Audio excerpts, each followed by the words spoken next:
Olá, pessoal, estamos aqui para mais um videocast. Novamente, o mestre Gualberto aqui conosco. Muito obrigado, mestre, obrigado pela presença.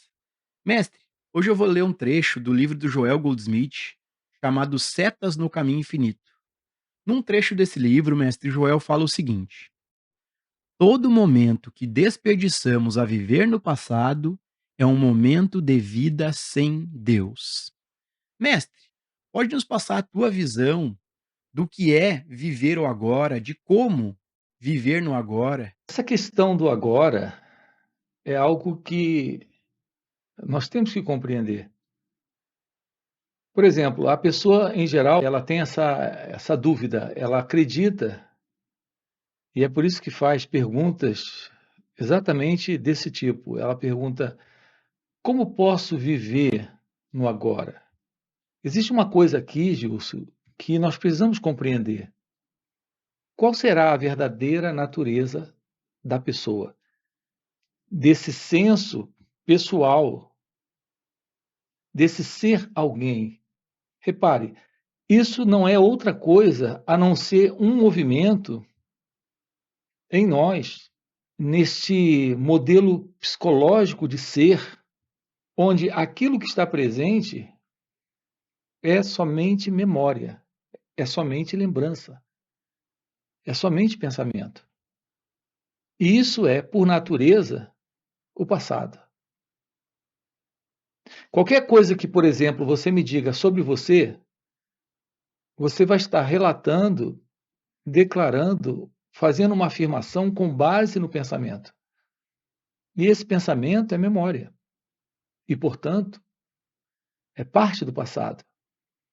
Então, aquilo que nós consideramos como pessoa presente, uma entidade presente nesse instante, e falamos dela, e agimos a partir dela, sentimos a partir dela, nos movemos a partir dela. Esse movimento é sempre um movimento, naturalmente, do passado. Então, esse sentido de pessoa é o passado. Então, quando alguém pergunta como posso viver no agora, simplesmente você não pode viver no agora. A presença do agora, esse agora, não é a presença de alguém, é a presença da realidade divina. Então, veja, tudo que nós precisamos é tomar ciência na realidade deste ser. Tomar ciência deste agora, desta realidade que está além do conhecido, que está além do tempo do relógio, que está além desse tempo que nós chamamos de presente, que se coloca entre o passado e o futuro. Então, a realidade de ser é agora, mas não a pessoa vivendo no agora. A pessoa é tempo. A imagem que nós temos sobre quem nós somos vai estar sempre lidando com o presente momento a partir do passado. Vamos tornar mais claro isso aqui. Por exemplo, minha relação com você, com base nas lembranças que eu tenho sobre quem você é, e a partir da ideia que eu faço sobre quem eu sou, é uma relação com base no passado. E é assim que tem se constituído nossa vida egóica. Nós estamos vivendo constantemente no passado, porque estamos vivendo nessa identificação com a pessoa, com esse senso pessoal de ser alguém. Estamos sempre vivendo dentro desse padrão de autoimagem, tendo imagens de tudo à nossa volta com base no passado, com base nas lembranças, que são pensamentos. Então, nós precisamos ir além desta condição, porque essa é a condição da pessoa presente, da entidade egóica presente. E se ela está presente, não há nenhuma realidade deste ser, desta verdade do agora, desta verdade divina. Então, o nosso trabalho aqui consiste em tomarmos ciência da realidade de ser, descobrirmos o que é a vida fora desta consciência do eu, que é uma consciência que se move no tempo, passado, presente e futuro. Repare que nós estamos constantemente, Gilson, nos movendo para o passado, com base em memórias que surgem, em lembranças que surgem. A pessoa está presente e ela é capturada por uma lembrança, por uma memória, e ela vai para o passado, ou ela vai para o futuro. O futuro é aquilo que o pensamento imagina, naturalmente o pensamento com base no passado. Então, nós vivemos no ego, nesse modelo de identidade egóica, de pessoa, nesse sentido do eu, ou no passado, ou no futuro. E o único interesse do ego, do eu, nesse momento presente, é o que ele vai tirar daqui para obter alguma coisa para ele no futuro. Ou algo que ele vai tirar desse momento para se livrar de alguma coisa do passado. É bem interessante isso. Esse momento presente, ele não é de qualquer interesse para o ego, a não ser que ele possa tirar desse momento presente alguma coisa para ele. Então, a pessoa, por exemplo, ela está nesse momento angustiada. Não tem nada a ver com esse momento, a angústia dela. Tem a ver com uma condição de passado. Então, nesse momento, a única coisa que a pessoa faz, em razão desse padrão de vício, de viver como sendo uma entidade no tempo, como uma ego-identidade, como uma pessoa, é extrair alguma coisa desse momento para se angustiar, para se deprimir, para se castigar, para se arrepender. E tudo isso é um movimento do passado. Então, no ego, nós vivemos, Gilson, dentro de uma condição onde estamos alienados da realidade divina, uma vez que essa realidade divina é este ser, agora aqui, quando o ego não está. Então, nós vivemos ou no passado ou no futuro.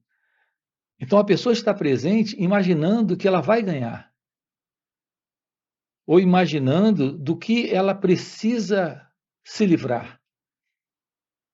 Ou ela está no presente, isso é a pessoa, o sentido do eu, ou ela está no presente sofrendo pelo que aconteceu, se autopunindo ou sentindo todo tipo de sentimento, onde o sentido do eu toma uma importância muito grande nesse estado de sofrimento, onde basicamente o ego vive nesta autocompaixão, nesse olhar para si mesmo, se sentindo vítima, se sentindo sofredor e tentando encontrar uma explicação até para justificar o porquê desse sofrimento tão grande que ele está sentindo. Mas esse sofrimento é só um modelo de pensamento que vem do passado. Então, o ego vive dentro dessa condição. E isso, naturalmente, é uma alienação da realidade divina, que está presente nesse instante. O interessante aqui, Gilson, é que nós não nos tornamos cientes da beleza desse instante porque psicologicamente estamos vivendo na pessoa. E é por isso que eu disse agora há pouco, a pessoa não sabe e jamais saberá o que é viver no agora. Porque tudo que a pessoa conhece é o movimento do próprio centro egóico, do próprio eu, e isso é o movimento desse tempo psicológico que o pensamento tem construído. É basicamente assim. Ô mestre, até dentro dessa temática, dentro da espiritualidade, existe muito um conceito de praticar estar presente. Ou seja, estou fazendo uma ação e eu estou presente, eu fazendo a ação e com o pensamento naquele instante. Mas o mestre tem uma visão muito ampla e diferente disso. O mestre pode falar um pouco sobre? A realidade desse instante ela dispensa o modelo do pensador. Veja como é interessante isso. Aqui nesse momento, a única função do pensamento é de uma forma prática e objetiva para assuntos bem básicos.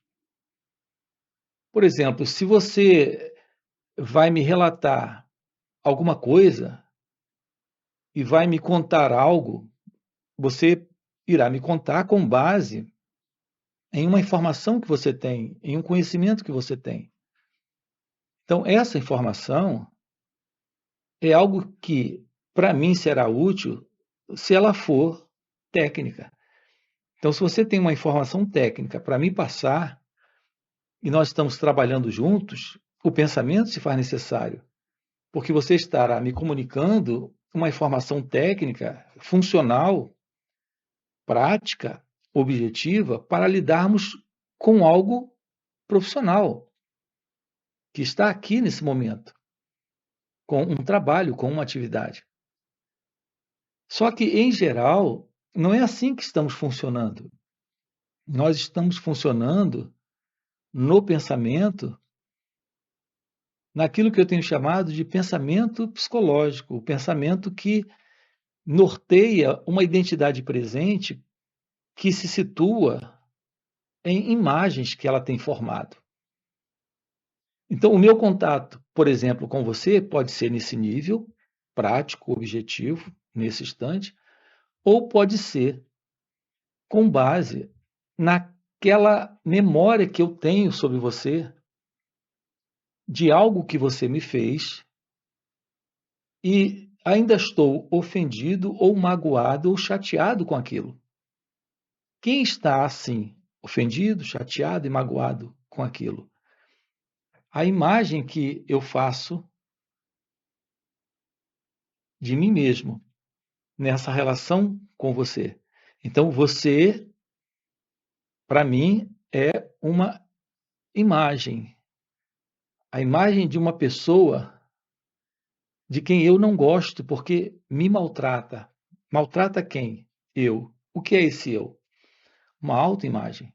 Quem é você? Uma imagem que eu tenho formado sobre você.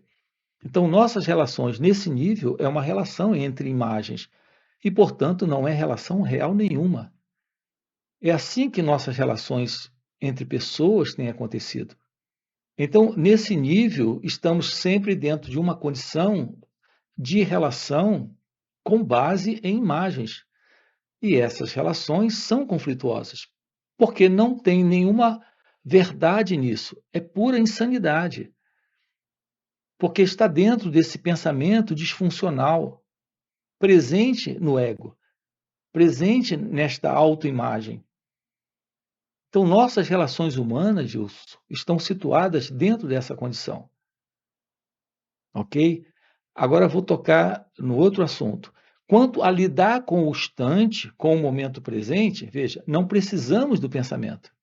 O meu contato com você precisa ser um contato livre desta autoimagem, da imagem que eu tenho de mim e da imagem que eu faço de você. É tão simples assim. Para o ego, isso é praticamente impossível, porque ele vive nesta autoimagem. Ele precisa dessa autoimagem.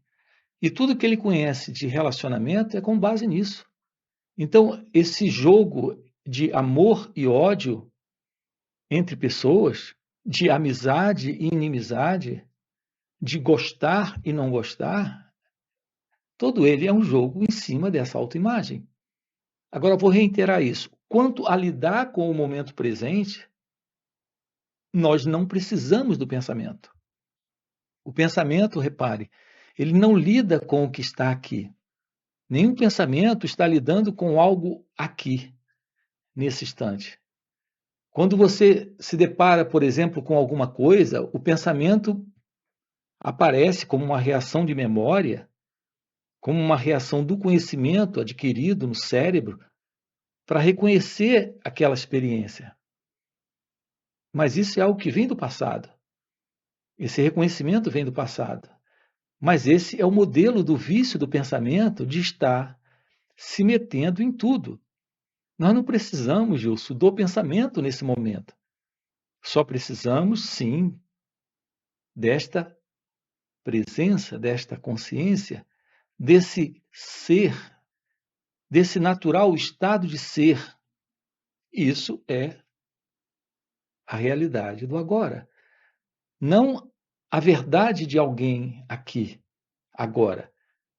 Quando surge alguém aqui, agora, o que temos é o passado, é a ilusão.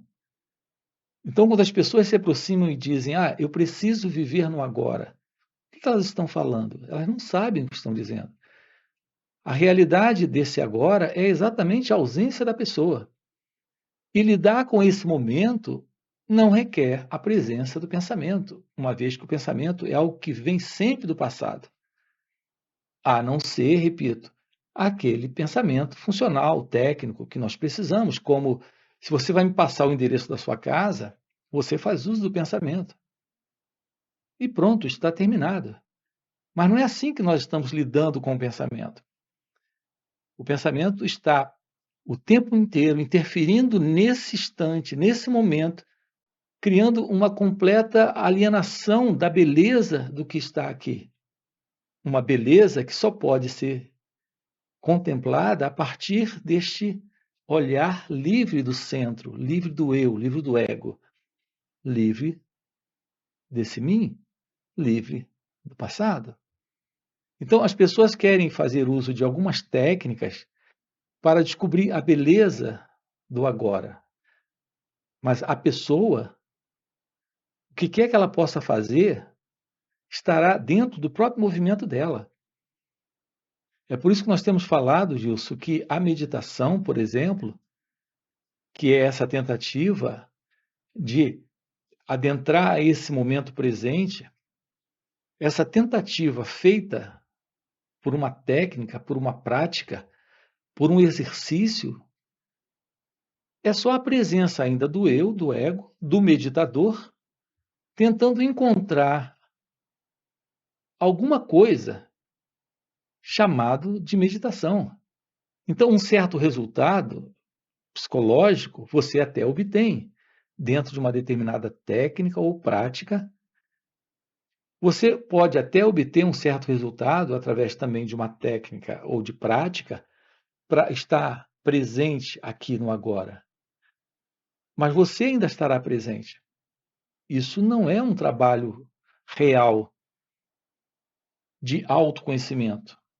Uma vez que esse trabalho de autoconhecimento é a constatação desse modelo de separação entre a realidade presente e uma identidade, que se vê separado desta realidade presente, com base em pensamentos, em sentimentos, em histórias muito particulares,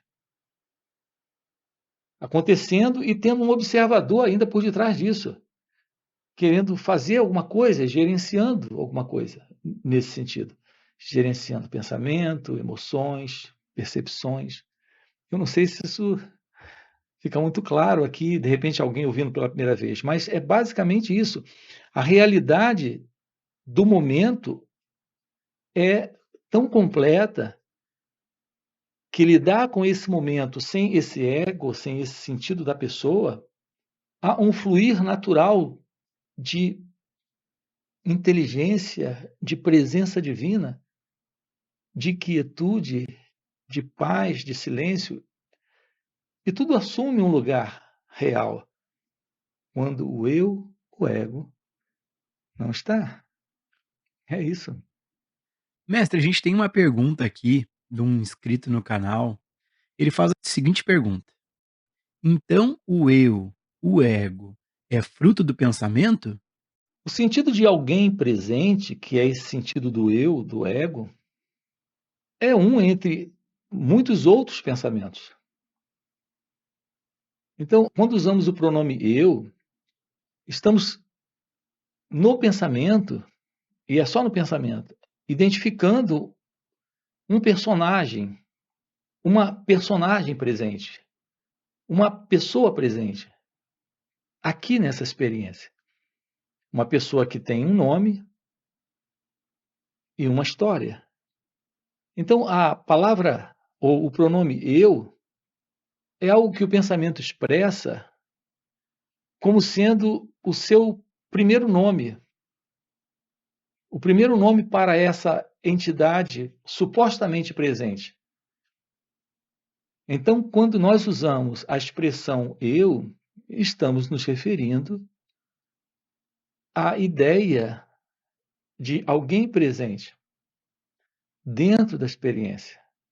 Se nós fizermos uso disso de uma forma livre da ilusão de uma identidade egóica, tudo bem, é só um pronome para se fazer entender.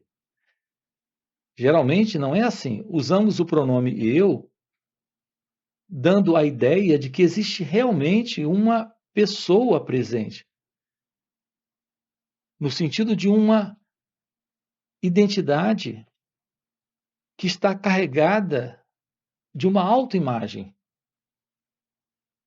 Então, quando ela está presente, ela usa o pronome eu no sentido de referir a si mesma como alguém que é importante, que não pode ser ferida, magoada, ofendida, ou que está se sentindo deprimida, ansiosa, humilhada, detratada, rejeitada. Então, é nesse sentido que nós usamos o pronome eu, nos referindo a esta autoimagem, o que é basicamente uma construção do pensamento, porque isso não tem nenhuma realidade, a não ser a ilusão de uma identidade onde há esse sentimento, pensamento, emoção e sensação, mas é algo completamente produzido por esta condição psicológica de condicionamento em que o ser humano vem vivendo há milênios. Descartar isso é a realização da verdade. É a ciência de que há algo sim presente, mas esse algo presente não é o pensamento, não é o eu, não é o sentido de alguém. É essa realidade que está fora de tudo isso. Então, sim, o pensamento eu é um pensamento. E esse sentido do eu, do ego, desse mim, é uma criação totalmente do pensamento. O pensamento é a base que dá estrutura a esse sonho de dualidade, de separação. Então, esse eu, ele vive nesse modelo, se protegendo e se sustentando e se projetando nesse tempo, que é um tempo que o pensamento tem criado. Então, ele tem a ideia de ter vindo do passado, de estar vivendo esse momento presente e estar caminhando para o futuro. Sempre pensando em alcançar alguma coisa no futuro ou se livrar de alguma coisa lá, de algo que ele traz do passado. E é assim que nós temos funcionado, ok? Ô mestre, eu vou aproveitar para comentar. O mestre traz esses encontros satsangs, que são encontros de final de semana, tanto intensivos online quanto presenciais. E teve um encontro, os primeiros encontros que eu participei, no encontro online intensivo, onde o mestre estava fazendo essa investigação, exatamente dessa natureza do pensamento, do eu. E daqui a pouco ficou muito nítido para mim, teve uma clareza, uma compreensão interna, o quanto esse eu que eu julgo ser, que esse centro é só mais um pensamento se repetindo, e como isso é acompanhado pela humanidade, uma história não só dessa vida, mas uma história de passado, acaba que sempre vai se repetindo, se repetindo. E em satsang, por estar na companhia do mestre, nesse silêncio do mestre, pude embarcar nessa carona de presença do mestre para perceber o quanto esse eu, esse ego é só uma ideia, só um pensamento. Quando nós falamos disso, Gilson, soa muito estranho para alguém que escuta a princípio, porque ela não tem a menor noção de todo o barulho que o pensamento produz dentro da cabeça delas. O pensamento, ele está o tempo inteiro se movendo em nossos cérebros e são meras respostas ou reações ao instante presente, aquilo que está acontecendo e que está sendo percebido pelos sentidos, pelos olhos, ou pelos ouvidos, ou pelo tato. Então, o pensamento está sempre reagindo a todos os estímulos, tanto externos quanto internos, de uma forma tão rápida e volumosa, e há em nós, a princípio, uma inconsciência tão grande que uma fala como essa não faz o menor sentido, porque nós temos a absoluta certeza que estamos presentes e que somos alguém, e que estamos pensando, estamos sentindo, estamos fazendo, o que de fato não é real, porque tudo o que estamos no momento fazendo, entre aspas, está somente acontecendo. Não tem alguém nesse movimento. O que temos é uma resposta desse corpo-mente a um programa de condicionamento, de uma forma tão inconsciente e mecânica que nem podemos nos dar conta disso, a princípio. Uma vez que você se aproxime de um trabalho como esse, você tem a oportunidade de investigar a natureza do pensamento, essa estrutura e natureza do sentimento, da emoção, da sensação, de suas reações. Então, nesse instante, se abre um espaço de silêncio no cérebro, onde uma atenção nova surge, e aí começam a cair as fichas. Mas, a princípio, o condicionamento psicológico é tão forte, é tão poderoso, que não nos damos conta da verdade do que se passa aqui no cérebro, dentro de cada um de nós. Porque o sentido do eu assumiu por completo essa estrutura, esse corpo-mente. Então, nesse contato, você tem a oportunidade, por uma ação misteriosa do silêncio, desta presença, desta graça, de começar a ter alguns vislumbres de algo além desta condição. Porque, sim, é uma condição psicológica de insanidade. Essa é a condição em que o ser humano se encontra. E é muito simples a gente perceber isso. A presença do medo, da raiva, da inveja, do ciúme, de toda forma de confusão interna, de inquietude, de tagarelice interna que o ser humano vive, que é muito simples a gente perceber isso. A partir de um certo momento de investigação, começa a ficar claro. Mas isso requer, sim, a presença desse silêncio, desta graça, de algo que nos toque, até para, de fato, nos voltarmos para essa investigação e termos esses vislumbres desta constatação, desta realidade. É isso. Ô mestre, é exatamente isso que aconteceu comigo, por exemplo, porque eu era completamente inconsciente da loucura de pensamentos e pensamentos e pensamentos. A partir do momento que eu comecei a se aproximar desse trabalho, a participar dos encontros intensivos de final de semana, algo foi sendo percebido, foi sendo investigado, como o mestre faz nos satsangs, nos ajuda nessa investigação. Até que vai ficando claro, a gente vai vendo essa loucura interna e o quanto a identificação com os pensamentos, com os sentimentos é completa. E aí, pela graça e nesse embarcar da presença do mestre, a gente vai tendo esses vislumbres que é além das palavras, além do que pode ser traduzido em palavras, né. Mas mestre, já fechou nosso tempo aí, gratidão por mais esse videocast.